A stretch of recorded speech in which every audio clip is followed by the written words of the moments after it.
Hello everyone. आज हम class 10th का चैप्टर ट्रायंगल है उसको शुरू कर रहे हैं। तो इस चैप्टर के अंदर हम क्या ये पढ़ेंगे वो इस प्रकार है कि त्रिभुज की समरूपता के बारे में पढ़ते हैं। फिर इसके अंदर जितनी भी थ्योरम्स है प्रमेय है वो हमें पढ़नी है। जैसे कि 6.1 है वो थेल्स प्रमेय, और इसी का दूसरा नाम है आधारभूत समानुपाती प्रमेय कहते हैं। और फिर 6.2 प्रमेय है जो कि इसका उल्टा है, थेल्स प्रमेय का विलोम कहते हैं उसको। और जितनी भी इसमें थ्योरम्स हैं 6.1 से 6.10 तक वो सारी कवर करेंगे, और इसका हम प्रूफ देखेंगे कि ये कैसे आती हैं, इसको सिद्ध करेंगे सबको। फिर जितने भी इस चैप्टर के एग्जाम्पल्स हैं सभी उदाहरणों को हम कवर करेंगे। फिर एक्सरसाइज है, सभी जितनी भी प्रश्नावलियाँ हैं 6.1 से 6.5 तक सारी कवर करेंगे। और इसका जो शुरू होता है त्रिभुज की सर्वांग समता और समरूपता। त्रिभुज की समरूपता के बारे में पढ़ना है, और इससे पहले हम ये थोड़ा सा डिस्कस कर लेते हैं कि त्रिभुज की जो सर्वांग समता है वो क्या होती है। त्रिभुज की सर्वांग समता के बारे में देखते हैं। यदि कोई त्रिभुज ए बी सी इस प्रकार हो और एक दूसरा त्रिभुज पी क्यू आर है, यदि त्रिभुज ए बी सी की प्रत्येक साइड त्रिभुज पी क्यू आर की प्रत्येक साइड के बराबर हो जाए, और त्रिभुज ए बी सी का प्रत्येक कोण त्रिभुज पी क्यू आर के प्रत्येक कोण के बराबर हो जाए, तो हम इसे त्रिभुज ए बी सी सर्वांग सम होगा त्रिभुज पी क्यू आर, इस प्रकार हम पढ़ेंगे। तो जैसे देखो, त्रिभुज ए बी सी के अंदर साइड ए बी 7 सेंटीमीटर है, और पी क्यू आर का साइड पी क्यू ये 7 सेंटीमीटर है। ये साइड और ये साइड बराबर है। इसी प्रकार ये वाली साइड और ये वाली साइड बराबर है, ये साइड और ये साइड बराबर है। अब तीनों साइडें बराबर हो गई, और इसका प्रत्येक कोण भी बराबर। देखो, ये 60 डिग्री है तो ये वाला भी 60 डिग्री, ये 50 डिग्री है तो ये भी 50 डिग्री, और ये 70 डिग्री है तो ये वाला भी 70 डिग्री। यदि इस प्रकार की कंडीशन बने कि दो त्रिभुज है, दोनों त्रिभुज की प्रत्येक साइड बराबर हो रही है, और प्रत्येक कोण भी बराबर हो रहा है, कोण ए कोण पी के बराबर हो रहा है, कोण बी कोण क्यू के बराबर हो रहा है, कोण क्यू है कोण सी है वो आर के बराबर हो रहा है, तो इस प्रकार दो त्रिभुज सर्वांग सम त्रिभुज कहलाएंगे। इसको पढ़ेंगे हम इस प्रकार के त्रिभुज ए बी सी त्रिभुज पी क्यू आर के सर्वांग सम है। और यदि सर्वांग सम हो गया, यदि पहले से दे रखा है कि त्रिभुज ए बी सी सर्वांग सम है त्रिभुज पी क्यू आर, तो इसके करस्पॉन्डिंग एंगल्स संगत कोण है वो बराबर होंगे। कोण ए कोण पी के बराबर होगा, कोण बी है वो कोण क्यू के बराबर होगा, और कोण सी है वो कोण आर के बराबर होगा। और प्रत्येक साइड है करस्पॉन्डिंग साइड्स संगत भुजा, यहाँ से दो पॉइंटों को लेकर एक साइड बनाएंगे। ए बी साइड यहाँ से पी क्यू साइड के बराबर होगी, यहाँ से बी सी साइड यहाँ से क्यू आर साइड के बराबर होगी, और यहाँ से ए सी साइड यहाँ से पी आर साइड के बराबर होगी। ठीक है, तो इसी प्रकार मैंने लिखा है कि A B side P Q के बराबर, और B C side Q R के बराबर, और ए सी साइड है वो पी आर के बराबर होगी। तो यदि त्रिभुज सर्वांग सम है तो इस प्रकार कंडीशन होगी। यदि कोई त्रिभुज के प्रत्येक साइड बराबर है, कोण भी बराबर है, मतलब ये वाला त्रिभुज इस त्रिभुज को पूरा पूरा ढकेगा। ढकेगा मतलब क्या है कि एरिया ऑफ त्रिभुज ए बी सी, इस ए बी सी त्रिभुज का क्षेत्रफल बराबर होगा एरिया ऑफ त्रिभुज पी क्यू आर। इन दोनों त्रिभुजों का क्षेत्रफल बराबर हो जाएगा। अब नेक्स्ट है कि त्रिभुज की समरूपता क्या होती है। अब समरूपता पढ़ने के लिए हम पढ़ेंगे कि यदि दो त्रिभुज ए बी सी और पी क्यू आर इस प्रकार है कि एंगल त्रिभुज ए बी सी का प्रत्येक एंगल त्रिभुज पी क्यू आर के प्रत्येक एंगल के बराबर हो जाए, मतलब कि एंगल ए बराबर हो जाए एंगल पी, ये कोण और ये कोण बराबर हो गया। ये कोण बी कोण क्यू के बराबर हो जाए, और कोण सी कोण आर के बराबर हो जाए, तो angle B equal to angle Q and angle C equal to angle R. यदि ये तीन कोण बराबर हो जाए, और इस त्रिभुज की प्रत्येक साइड का अनुपात इस त्रिभुज पी क्यू आर के प्रत्येक साइड के साथ में अनुपात ले, संगत भुजाओं का अनुपात ले, और वो यदि अनुपात बराबर आ जाए, तो ये त्रिभुज ए बी सी त्रिभुज पी क्यू आर के समरूप होगा। यदि इस त्रिभुज की साइड है 4, 5 और 6, और यदि इस त्रिभुज की साइड है 12, 15 और 18, और आपने त्रिभुज ए बी सी की साइड का अनुपात लिया त्रिभुज पी क्यू आर की साइड के साथ में, आपने लिया कि A B upon P Q किया और B C upon Q R किया और A C upon P R किया। और यदि ये बराबर आ गया, तीनों का अनुपात किसी एक नंबर के बराबर आ गया, तो ये वाला त्रिभुज ए बी सी समरूप कहलाएगा। इसको इस प्रकार लिखते हैं, समरूप रहते हैं त्रिभुज पी क्यू आर के। समरूपता के अंदर क्या था कि प्रत्येक साइड बराबर थी और प्रत्येक कोण बराबर था। सर्वांग समता में यह था। समरूपता के अंदर यह है कि प्रत्येक साइड का दूसरे त्रिभुज की साइड के साथ में अनुपात लेने पर एक समान नंबर आता है और प्रत्येक कोण बराबर होगा, तो ये त्रिभुज A B C P Q R के समरूप होगा। अब जैसे हम साइड का अनुपात लेके देखते हैं कि इस त्रिभुज की साइड ए बी 4 है, तो 4 यहाँ त्रिभुज की साइड पी क्यू 12 है, 4/12 गया। और यहाँ से ए सी 5/15 गया ये वाली साइड। और यह है बी सी 6 सेंटीमीटर, ये 18, तो यहाँ किया 6/18। तो यहाँ 4 से 12 घटेगा 3 बार, 5 से 15 घटेगा 3 बार, 6 से 18 घटेगा 3 बार, तो सब जगह से 1/3 आ रहा है। मतलब कि इस त्रिभुज की प्रत्येक साइड के साथ में अनुपात लेते हैं तो सभी बराबर आता है और उसकी वैल्यू होती है 1/3। और इसका प्रत्येक कोण भी बराबर है, तो ये वाला त्रिभुज A B C P Q R के समरूप होगा। और यदि समरूप है, यदि इसने पहले से दे दिया है कि त्रिभुज ए बी सी समरूप है त्रिभुज पी क्यू आर के, तो इसके संगत भाग भी बराबर होंगे। जैसे कि एंगल ए एंगल पी के बराबर होगा, एंगल बी एंगल क्यू के बराबर होगा, एंगल सी एंगल आर के बराबर होगा। और side A B side P Q side के बराबर होगी, फिर B C side Q R side के बराबर होगी। और सॉरी ये साइडें बराबर नहीं होगी, इसका अनुपात ए बी का अनुपात पी क्यू साइड के साथ में और बी सी का अनुपात क्यू आर के साथ में और ए सी का अनुपात पी आर के साथ में अनुपात बराबर होगा। यहाँ लिख रखा मैंने, यदि दो त्रिभुज समरूप होंगे, यदि, उसके लिए कंडीशन ये है कि उनके संगत कोण बराबर होने चाहिए। प्रत्येक कोण ये वाला इसके बराबर होना चाहिए, ये वाला इसके बराबर हो, और उनकी संगत भुजा ए के अनुपात होनी चाहिए।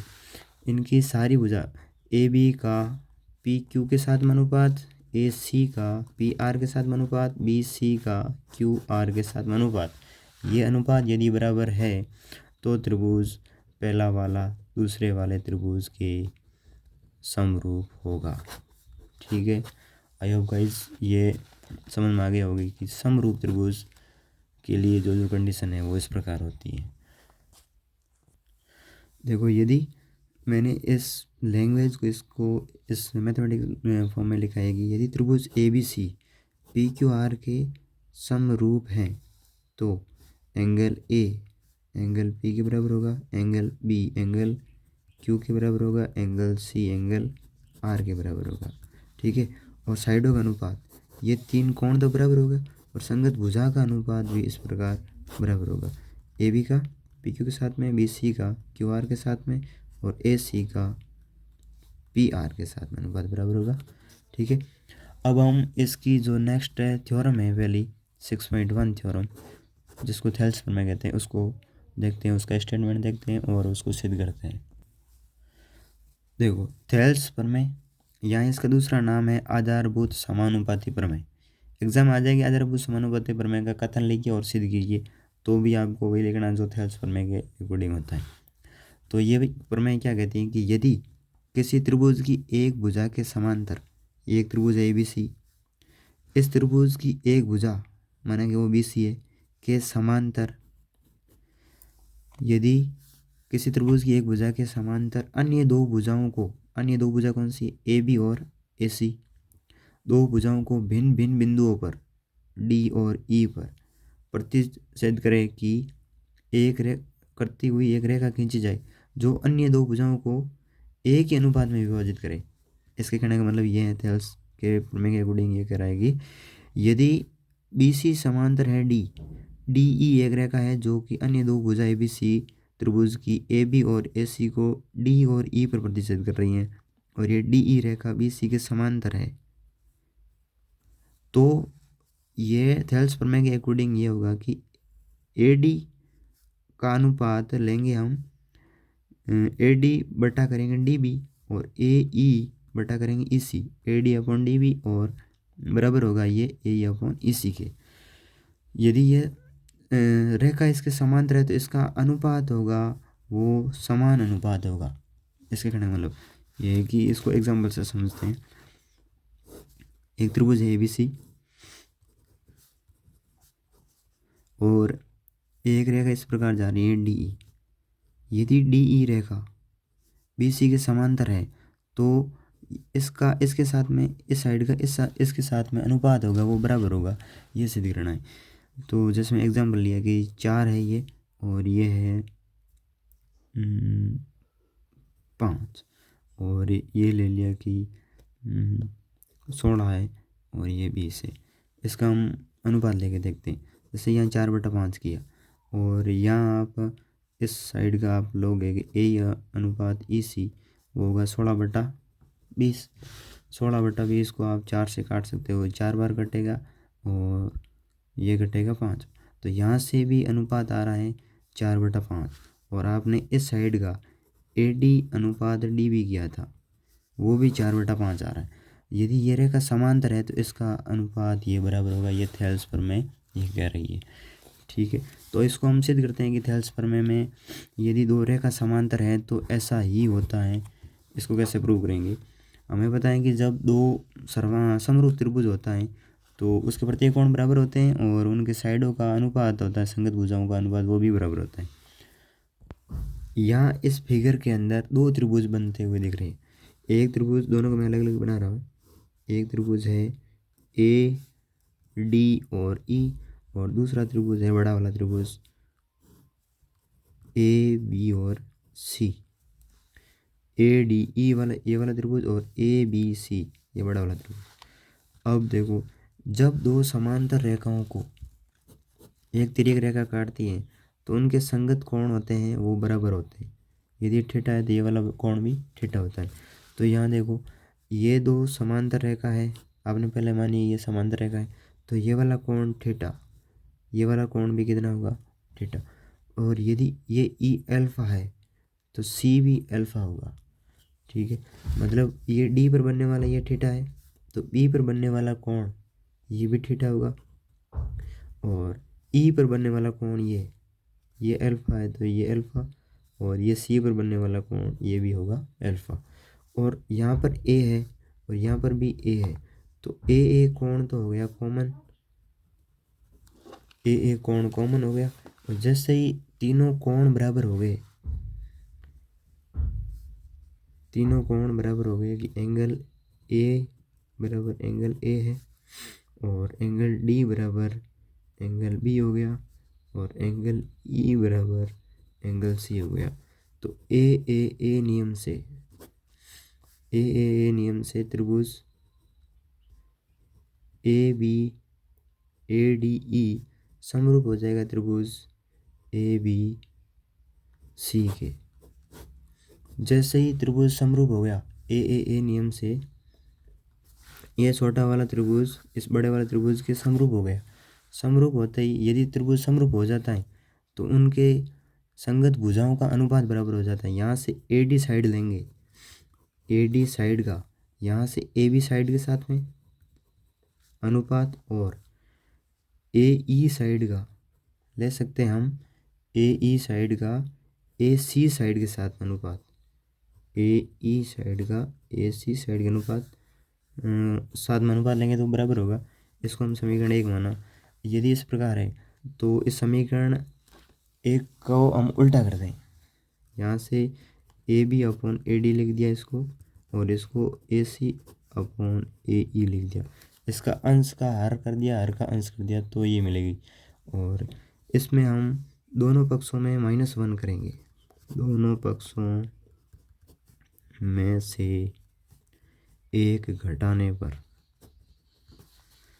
जैसे यहाँ पर ए बी है, ए डी -1 कर दिया, यहाँ से ए सी अपॉन ए ई है, यहाँ से भी -1 कर दिया। तो 1 को हम 1/1 और इस 1 को हम 1/1 लिख सकते हैं। यहाँ से एलसीएम लेंगे तो ए डी आएगा, ए डी और 1 को गुणा करेंगे तो ये ए डी आएगा, और ए ई और 1 को गुणा करें इसका एलसीएम आ जाएगा ए ई, बीच में है बराबर।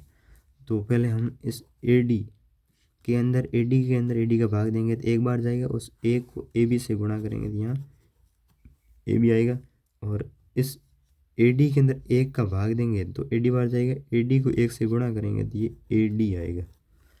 यहाँ देखो ए ई का ए ई के अंदर भाग देंगे तो ए 1 आएगा, 1 को ए सी से गुणा करेंगे तो ए सी आएगा, और यहाँ से इसमें भाग देंगे ए आएगा, ए ई को 1 से गुणा करेंगे तो ए ई आएगा। अब इस त्रिभुज के अंदर देखो, यहाँ है A B minus A D upon A D, A B minus A D करेंगे तो क्या आएगा, ए बी पूरी साइड है उसमें से ए डी घटा दी, ये पूरी साइड है ए बी में से मैंने इतना पार्ट घटाया तो ये बी डी रहेगा पीछे। तो इस जगह A B minus A D की जगह मैंने लिख दिया B D upon A D equal to A C minus A E, ये पूरी साइड है ए सी, उसमें से मैंने ए ई को घटा दिया तो पीछे इतना पार्ट रहेगा ए सी। तो इस ए सी माइनस ए ई की जगह मैंने लिख दिया ई सी अपॉन ए ई। ये जो समीकरण 2 आ रही है, इस समीकरण को कर देते हैं उल्टा, इस समीकरण 2 को उल्टा करते हैं, इसका अंश का हर का अंश कर देते हैं।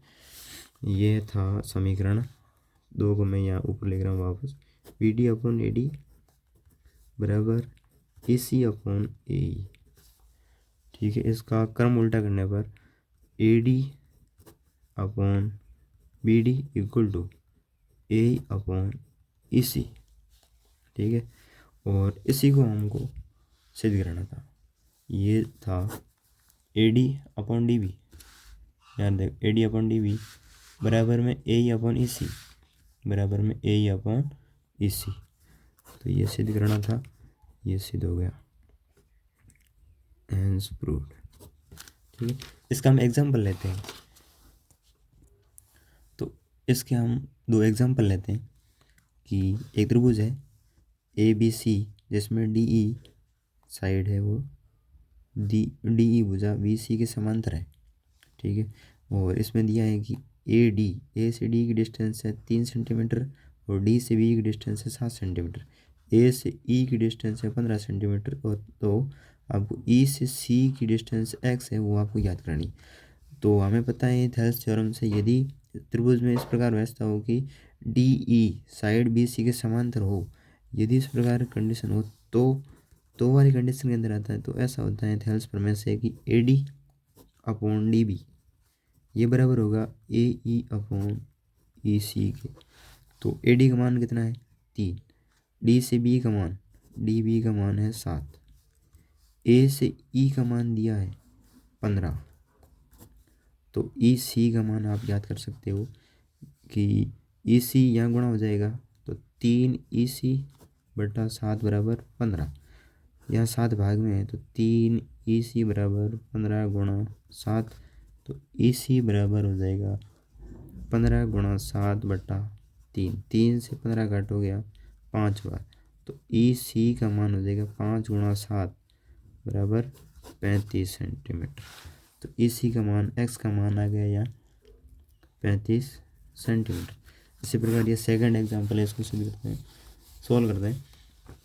दिया है वही कंडीशन है कि डी ई समांतर है बी सी के, डी ई समांतर है बी सी के। तो आपको इस एक्स और इस वाई का मान आपको याद करना। यहाँ आपको ए डी बराबर 6 सेंटीमीटर दिया, और पूरा ए बी दिया है 13 सेंटीमीटर, ए से बी पूरी 13 सेंटीमीटर दिया, उसमें से ए डी है 6 सेंटीमीटर, तो डी बी कितना रहेगा, डी बी रहेगा 7 सेंटीमीटर, क्योंकि 6 + 7 बराबर 13 सेंटीमीटर। 6 और 7 13 सेंटीमीटर, उसमें पूरी तरह है तो ये 7 हो जाएगी। तो हमें पता है यदि ये रेखा इसके समांतर है तो A D upon D B बराबर होगा ए ई अपॉन ई सी के। ए डी का मान दिया है, ए से डी कितना है 6 सेंटीमीटर, और डी से बी 7 सेंटीमीटर, ए से ई है 42 सेंटीमीटर,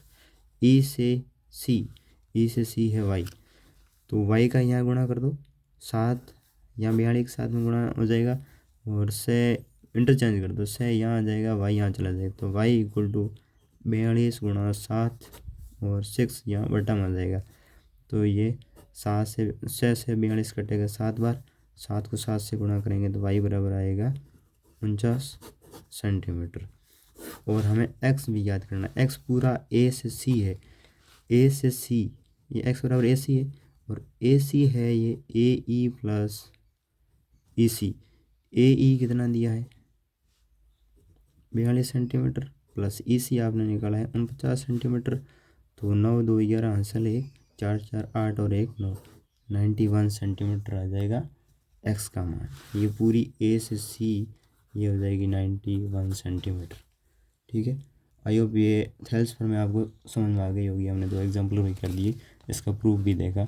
आगे हम इसका थेल्स का जो विलोम है, यदि ये साइड, यदि अनुपात बराबर दे रखा है तो सिद्ध करना है कि ये साइड जो है D E side B C के समांतर होगी, इसको सिद्ध करना है। अब है थेल्स प्रमेय का विलोम। यदि एक रेखा किसी त्रिभुज की 2 भुजाओं को एक ही अनुपात में विभाजित करे तो वह तीसरी रेखा के समांतर होती है। यदि एक त्रिभुज ए बी सी की 2 साइडों का अनुपात एक ही अनुपात में विभाजित है, एक इस प्रकार की साइड आपने कंसिडर की है डी ई, कि ये डी ई साइड अन्य त्रिभुज की 2 साइड कौन कौन सी, ए बी साइड और ए सी साइड को एक ही अनुपात में विभाजित कर रही है, मतलब इसका बटा करेंगे इसके साथ में, इसका बटा करेंगे इसके साथ में, तो वो एक ही अनुपात में आएगी। मतलब कि ये दिया है A D upon D B बराबर दिया है ए ई अपॉन ई सी के, तो आपको सिद्ध करना है कि ये side B C side D E side के समांतर होगी। ये होता है यदि अनुपात बराबर है तो साइड समांतर होगी, और थेल्स पर मैं कहती है यदि साइड समांतर है तो अनुपात बराबर होगा। इसका विलोम भी सत्य है, यह आपको सिद्ध करना है। तो सिद्ध करने के लिए मान ला कि ये साइड डी ई इसके समांतर है ही नहीं, तो माना बी सी रेखा डी ई के समांतर नहीं है, ये डी ई डैश के समांतर है, अर्थात D E dash B C के समांतर है। डी ई डैश कौन सी रेखा होगी, डी ई डैश हम अपने मन से ये मानते हैं, ई के जस्ट ऊपर एक ई डैश पॉइंट कंसिडर करते हैं। यदि डी बी सी रेखा डी ई के समांतर होगी तो थेल्स प्रमेय से क्या होगा, थेल्स प्रमेय के अकॉर्डिंग यदि डी ई डैश समांतर है बी सी के तो यह अनुपात बराबर होगा कि ए डी बट्टा डी बी बराबर हो जाएगा A E dash upon E dash C. यदि ये रेखा, ये ऊपर वाली रेखा इस बी सी रेखा के समांतर है, तो समांतर है तो यहाँ से ए ई का अनुपात, ए ई डैश का अनुपात ई डैश सी के बराबर होगा। मतलब अनुपात इस साइड का इसके साथ में, इस साइड का इसके साथ में अनुपात के बराबर होगा। तो इसको समीकरण 2, और ये जो दिया हुआ था गिवन था डेटा, उसको समीकरण 1 माना। तो समीकरण 1 और 2 से क्या सिद्ध कर सकते हैं हम, समीकरण 1 व 2 से, समीकरण 1 से और 2 से यहाँ A D upon D B का मान है ए अपॉन ई सी के बराबर, और यहाँ से भी A D upon D B का मान A E dash upon E dash C के बराबर है। तो ये वाली क्वांटिटी इस क्वांटिटी के बराबर हो जाएगी। तो समीकरण 1 और 2 से हम ये लिख सकते हैं कि ए ई डैश और ई डैश सी बराबर होगा ए ई अपॉन ई सी। अब इस समीकरण 3 के अंदर दोनों पक्षों में हम +1 कर देते हैं, यहाँ भी +1 करेंगे, यहाँ भी +1 करेंगे। तो +1 करेंगे तब ई डैश सी ई डैश ए डैश ई डैश सी +1 होगा, AE/EC+1 होगा। तो इसका एलसीएम लेंगे तो यहाँ E'(C) एलसीएम आएगा और यहाँ ऊपर आ जाएगा A'(E) और EC यहाँ गुणा होगा, E'(C) यहाँ गुणा होगा तो E'(C) आएगा इक्वल टू AE प्लस यहाँ आएगा EC और अपॉन में आ जाएगा EC।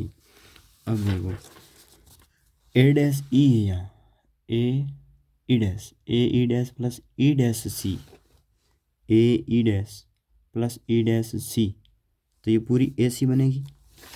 तो इसकी जगह हम AC रख लेंगे और E'(C) अपॉन में तो E'(C है, AE यहाँ है AE plus EC, AE plus EC ये भी क्या बनेगा AC और अपॉन में है EC। AC से AC कैंसिल आउट हो जाएगा तो यहाँ से आएगा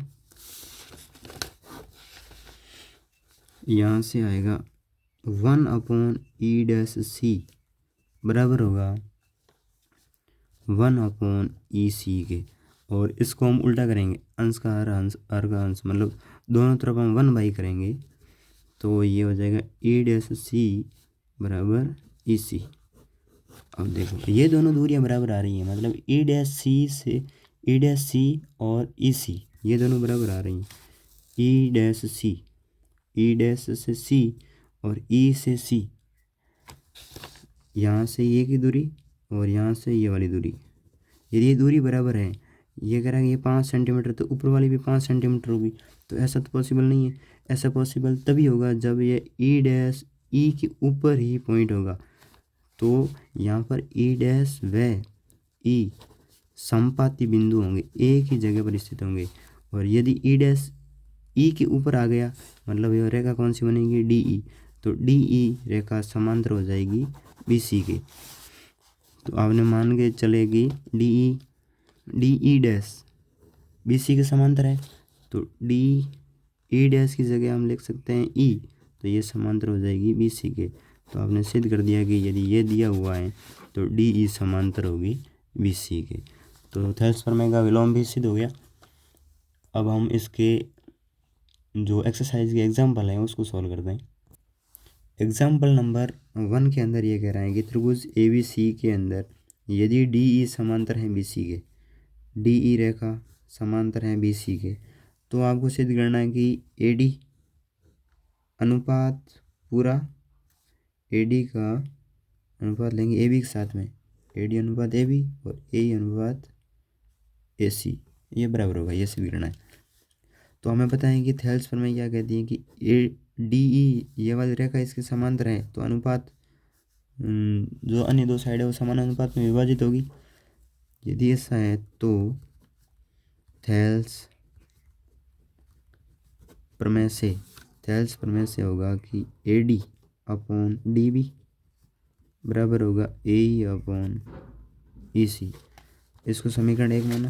समीकरण समीकरण एक को उल्टा करते हैं, यहाँ इसको लिख सकते हैं DB/AD और EC/में AE। इसको जस्ट उल्टा कर दिया, इसका हर का अंश कर दिया, अंश का हर कर दिया। हम करते इस प्रकार है कि दोनों तरफ हम 1/, कर देते हैं, इस पूरे को 1/, करके ये उल्टा हो जाता है। दोनों पक्षों में करेंगे तो कुछ फर्क पड़ेगा नहीं, इसलिए ये अंश का हर हो गया, हर का अंश हो गया। अब हम दोनों पक्षों में LHS और RHS के अंदर +1 करेंगे, तो DB/AD +1 और यहाँ से भी EC/AE +1 हुआ। एलसीएम आएगा AD आएगा और यहाँ से DB, ये एलसीएम हम इसको इससे गुणा करके यहाँ लिख लेते हैं, फिर AD का गुणा A के साथ में कर दो और DB का गुणा A के साथ में कर दो, तो इसको क्रॉस मल्टीप्लाई करके हम लिख सकते हैं DB प्लस यहाँ से आएगा AD इक्वल टू EC/में AE। अब इसको 1 को 1/, लिख सकते हैं, 1 का EC के साथ में गुणा किया EC आया, AE का गुणा A के साथ में करेंगे तो प्लस में आएगा AE। अब DB प्लस AD D से B प्लस A से D, ये पूरा AB होगा। तो इस ऊपर वाले की जगह मैं लिख सकता हूँ ए बी, अपॉन में है ए डी, तो लिख दिया अपॉन में A D equal to E C plus A E C plus A E, ये पूरा ए सी बनेगा और बट्टे में है ए ई। फिर से इसको 1/, कर देते हैं, अंश का हर का अंश कर दिया, A D upon A B हो गया और यहाँ से ए ई अपॉन ए सी हो गया। यही लाना था, ये आ गया हैंस प्रूफ। ये A D upon A B, A E upon A C, ठीक है, ये इसका मेथड रहेगा। अब है एग्जाम्पल नंबर 2। दिया है कि ए बी सी डी एक समलंब है, समलंब होगा तो ये साइड बराबर होगी। दिया है A B side C D के बराबर समांतर होगी, सॉरी ये समांतर होगी, A B side C D के समांतर होगी। और ये भी दिया है कि एक तीसरी साइड इस प्रकार है, ए डी साइड और बी सी साइड पर दो बिंदु ई और एफ इस प्रकार है कि यहाँ से जो साइड बनेगी वो इन ए बी साइड और डी सी साइड के समांतर होगी। ये साइड इसके समांतर है और ये वाली साइड इसके समांतर है, ठीक है। तो आपको सिद्ध करना है कि ये अनुपात ये इसके बराबर होगा, मतलब इसका इसके साथ में, इसका इसके साथ में जो अनुपात आएगा वो आपस में बराबर होगा। तो ये सिद्ध करने के लिए हम एक रचना करेंगे कि ए से सी को मिला दिया और A C Rekha E F रेखा को जहाँ पर कट करती है उसको ओ पॉइंट मान लिया, ठीक है। हमें पता है कि ये ई से ओ रेखा समांतर होगी डी से सी रेखा के। जब ये रेखा इसके समांतर होगी तो यहाँ दो त्रिभुज बन रहे हैं, देखो ये बड़ा वाला त्रिभुज ए डी सी और ए ई ओ, इसके अंदर हम थेल्स प्रमेय लगा देंगे। यदि रेखा समांतर है तो उनकी साइडों का अनुपात भी समान होता है। तो यदि ई ओ समांतर है डी सी के तो क्या होगा, ए से ई अनुपात ई डी, ए ई अनुपात ई डी बराबर होगा ए ओ अनुपात ओ सी के, ए ओ अनुपात ओ सी के। इसको समीकरण 1 माना। और हमें ये भी पता है कि ये साइड इस साइड के समांतर है। अब यहाँ से दो त्रिभुज बन रहे, देखो ये वाला त्रिभुज एक और ये बड़ा वाला त्रिभुज,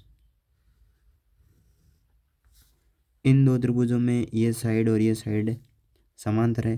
तो यहाँ भी थेल्स प्रमेय लगेगी। थेल्स प्रमेय इस प्रकार लगेगी, ओ सी साइड का अनुपात ए ओ साइड के साथ में, ओ सी साइड का अनुपात ए ओ के साथ में, और एफ सी साइड का अनुपात, एफ सी साइड का अनुपात बी एफ के साथ में। ये भी बराबर होगा, ये तब होगा जब ओ एफ रेखा समांतर होगी ए बी के। यदि रेखा समांतर है तो ये अनुपात इस प्रकार बराबर होगा। और यहाँ समीकरण 1 और समीकरण 2 से हमें दिख रहा है कि समीकरण 1 व समीकरण 2 से यहाँ ए ओ अपॉन ओ सी है। अब इस समीकरण को उल्टा कर दें, इसको ओ सी अपॉन ए ओ था, इसको लिख दिया ए ओ अपॉन ओ सी बराबर B F upon F C. इसको 2 नहीं मानना, इसको 2 मानना। तो ए ओ अपॉन ओ सी यहाँ भी है, ए ओ अपॉन ओ सी यहाँ भी है, तो ये वाला ये इसके सामने ये है, इसके सामने ये, तो बराबर होगा समीकरण 1 और समीकरण 2 से ए ई अपॉन ई डी बराबर होगा B F upon F C के। तो ये सिद्ध करना था, ये आ गया A E upon E D, A E upon E D B F upon F C इसके बराबर। तो आपको यहाँ 2 बार आपको थेल्स प्रमेय लगानी थी, जिससे ये एग्जाम्पल नंबर 2 सिद्ध हो जाता है। एग्जाम्पल नंबर 3 के अंदर P S upon S Q, इस आकृति के अंदर P S upon S Q का अनुपात बराबर होगा पी टी अनुपात टी आर के। ये अनुपात दिया है और ये वाला कोण पी एस टी, ये कोण बराबर है P R Q, P R Q, ये कोण और ये कोण बराबर दिया है। तो सिद्ध करना है कि जो त्रिभुज पी क्यू आर एक समद्विबाहु त्रिभुज है। समद्विबाहु त्रिभुज होगा तो इस त्रिभुज की कोई दो साइडें बराबर होगी तो हम उस त्रिभुज को समद्विबाहु त्रिभुज कह देंगे। तो दो साइडें हमें ये पी क्यू और पी आर को बराबर करना है। तो दिया है वो लिखेंगे पहले। हमें दिया है कि P S upon S Q P T upon T R के बराबर है, ये अनुपात बराबर है। तो थेल्स प्रमेय का जो विलोम होता है उससे हम कह सकते हैं कि जो एस टी रेखा है वो समांतर होगी क्यू आर रेखा के। ये हम लिख सकते हैं थेल्स प्रमेय के विलोम से। ठीक है, थेल्स प्रमेय के विलोम से ऐसा हो जाएगा, यदि ये रेखा इसके समांतर हो गई तो संगत कोण है वो भी बराबर होंगे। ये कोण थीटा है तो ये वाला कोण भी थीटा होगा, और ये कोण अल्फा है तो ये वाला कोण भी अल्फा हुआ। ये कोण और ये कोण बराबर होगा, ये कोण और ये कोण बराबर होगा। और हमें पहले से ये वाला कोण और ये वाला कोण बराबर दिया है, मतलब थीटा बराबर अल्फा हमें दे रखा है। तो थीटा बराबर अल्फा हो गया, ये मतलब कि एंगल पी क्यू आर बराबर हो गया एंगल पी आर क्यू के। और ये वाले कोण दो बराबर हो गए तो उनके सामने की साइड है, इस कोण के सामने की साइड है पी आर बराबर हो जाएगी इस कोण के सामने की साइड है पी क्यू। अब साइड दो बराबर हो गई तो ये वाला त्रिभुज है पी क्यू आर, त्रिभुज पी क्यू आर एक समद्विबाहु त्रिभुज होगा। दो साइडें बराबर है तो ऐसा त्रिभुज जिसमें दो साइडें बराबर हो उस त्रिभुज को हम समद्विबाहु त्रिभुज कहते हैं। ठीक है, तो जो इसकी जो एक्सरसाइज 6.2 है वो हम आगे वाले नेक्स्ट क्लास में डिस्कस करेंगे। तब तक के लिए टेक केयर, बाय, अपना ख्याल रखना। ठीक है।